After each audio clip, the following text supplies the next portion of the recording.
BBC News. These are the top stories developing at midday. The Commons Speaker comes under increasing pressure after saying President Trump shouldn't address Parliament on his state visit later this year. Plans to help first-time buyers and more affordable homes as ministers admit England's housing market is broken. A warning, the UK tax burden is set to rise to its highest level for 30 years, despite continuing cuts to public services. Syrian government forces are accused of executing as many as 13,000 detainees in a jail, including in weekly mass hangings. Also, concerns over the squeeze on GPs. Doctors' leaders say 10-minute GP appointments are crazy, and plans to move more care out of hospitals will leave even less time for patients. And how children as young as 10 are feeling the pressure to look good in selfies. You get likes and you get nice comments. You need to get your good side.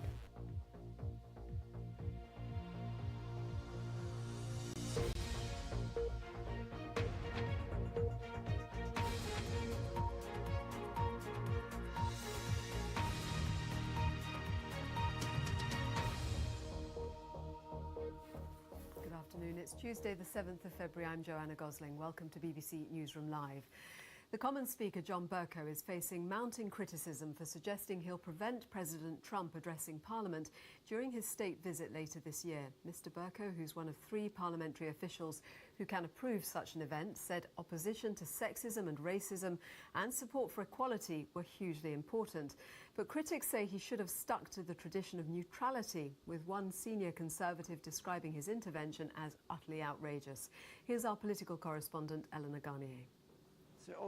It's an honour that's bestowed on popes and presidents. A speech to both houses of Parliament in the splendour of Westminster Hall was part of the itinerary for these dignitaries when they visited Britain.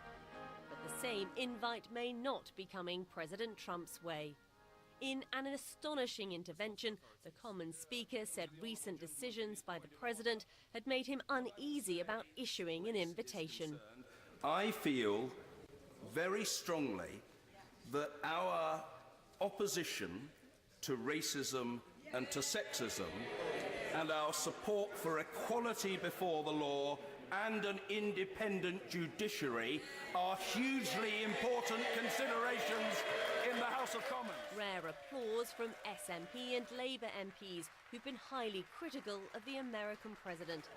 And that anger brought anti-Trump demonstrations to the Prime Minister's door after she invited him on a state visit later this year. For us to roll out the red carpet at Buckingham Palace, or indeed to invite him here to speak to us in a grand occasion of both houses, sends out all the wrong messages. That's why Mr. Speaker Bercow has called it right today.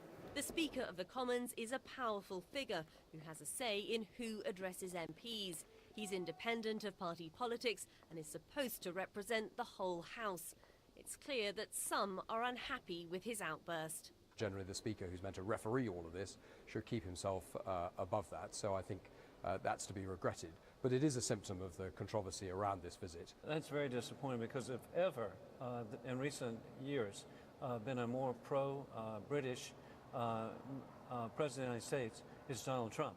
I invite you, Mr. President, to address us. And Tory MPs are pointing out that he has in the past welcomed leaders to Parliament whose values Britain doesn't always share.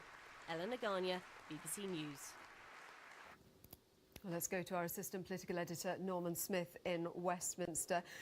Well, Norman, a very divided reaction to what he said. What is the latest from there in Westminster?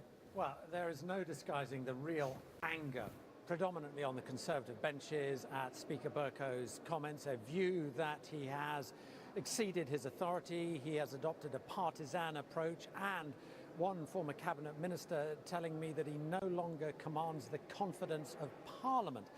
The question is what happens now. This former cabinet minister was mulling over whether he should go into the chamber and challenge the Speaker with a point of order, but he wasn't sure, slightly concerned about what that might do in terms of whether he would be called in future. And I think there is